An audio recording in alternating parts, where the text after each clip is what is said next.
வணக்கம், நமஸ்காரம். நாம் காமகோட்டி.orgலேருந்து காஞ்சி மகாசுவாமிகளோட தெய்வத்தின் குரலை தொடர்ந்து பார்க்கலாம். முதல் பாகத்தில் நேற்று நாம் விநாயகரை பற்றி பார்த்தோம். இன்றைக்கி சுவாமி நாமா இல்லை என்றால் அப்படின்ற தலைப்பில் என்ன சொல்லியிருக்காங்கன்னு பார்க்கலாம். ஜீவனும் பிரம்மமும் ஒன்றுதான் என்கிறார் ஸ்ரீ ஆதிசங்கர பகவத் பாதர்கள். அதாவது நாமேதான் சுவாமி என்கிறார். நான் தான் சுவாமி என்றுதான் ஹிரண்யகசிபுவும் சொன்னான். அவனை சுவாமியே நரசிம்மமாக வந்து சம்ஹாரம் செய்யும்படி ஆயிற்று. ஆச்சாரியால் நாம் தான் சுவாமி என்று சொன்னது ஹிரண்யகசிபு சொன்னது போலவா? இல்லவே இல்லை.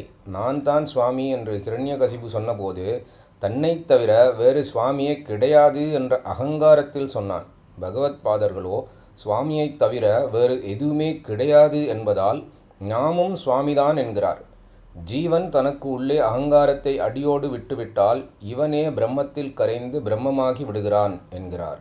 இப்போது நாம் உத்தரணி ஜலத்தை போல் கொஞ்சம் சக்தியுடன் இருக்கிறோம். சுவாமி அகண்ட சக்தியுடன் சமுத்திரமாக இருக்கிறார்.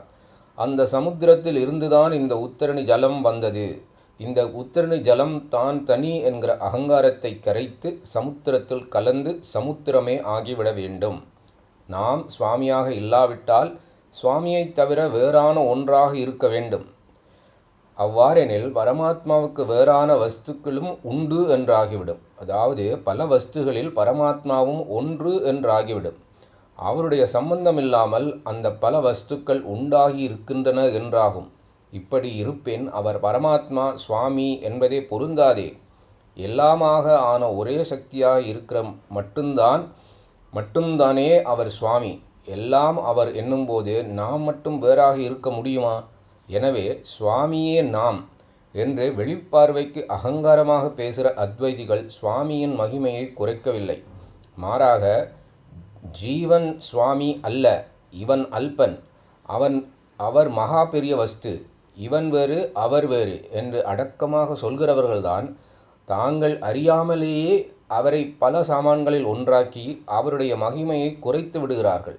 அவரே சகலமும் என்றால் நாமும் அவராகத்தான் இருந்தாக வேண்டும். என்ன ஒரு பியூட்டிஃபுல் எக்ஸ்பிளனேஷன் அப்படின்னு பாருங்கள். என்ன லாஜிக் இதில் இருக்குது அப்படின்னு பாருங்கள். இந்த விஷயத்தெல்லாம் ஓப்பனாக டிஸ்கஸ் பண்ணுறதுக்கு மற்ற மதத்தை சேர்ந்தவங்க ஒரு ஓப்பன் ஃபோரமில் ஒரு டிவி சேனல் முன்னாடி உட்காந்து விவாதம் பண்ணுறதுக்கு தயாரா? அதுக்காக அந்த மதத்தில் இதெல்லாம் இல்லைன்னு நான் சொல்ல மாட்டேன். நிஜமாகவே இந்த கருத்துக்களெல்லாம் ஏற்றுக்கிறதுக்கு அந்த மதத்துலேயும் இருக்கிறாங்க. மகான்கள் அந்தந்த மதத்துலேயும் தோன்றி இருக்கிறாங்க. இந்த கருத்து ஒன்றும் இந்து மதத்துக்கு மட்டும்தான் பொருந்ததுன்னு நான் சொல்ல மாட்டேன். ஆனால் மற்ற மதத்து தலைவர்களும் சரி, படித்தவர்களும் சரி, அந்த மதத்தை ரெப்ரசன்ட் பண்ணுறவங்களும் ஒரு பொது மேடையில் வந்து இந்த விஷயத்தில் ஆமாம் இதெல்லாம் நம்ம மதம் சொல்லுது அப்படின்னு சொல்லுவாங்களா அப்படின்றதான் கேள்வி. அற்புதமாக காஞ்சி மகாசுவாமிகள் கொடுத்துருக்கிறார்.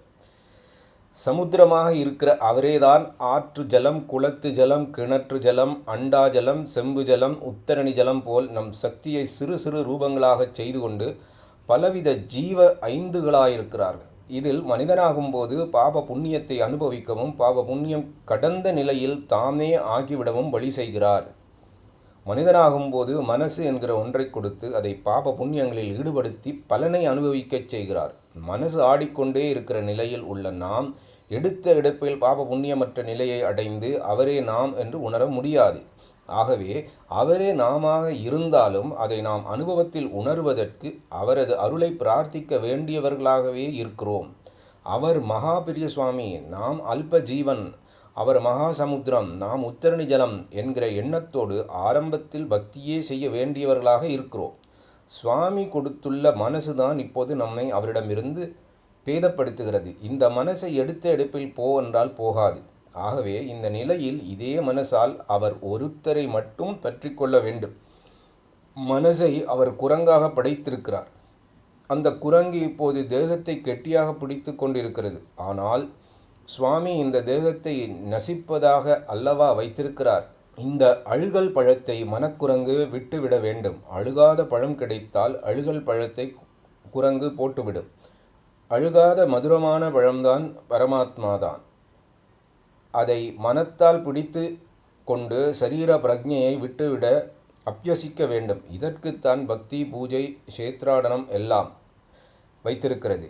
இவற்றில் மேலும் மேலும் பக்குவமடைந்து சரீர பிரஜை, அகங்காரம் அடியோடு போய்விட்டால் அவர் பரமாத்மா, நாம் ஜீவாத்மா என்ற பேதமே போய்விடும். அவரே நாமாக அத்வைதமாக ஆகிவிடுவோம்.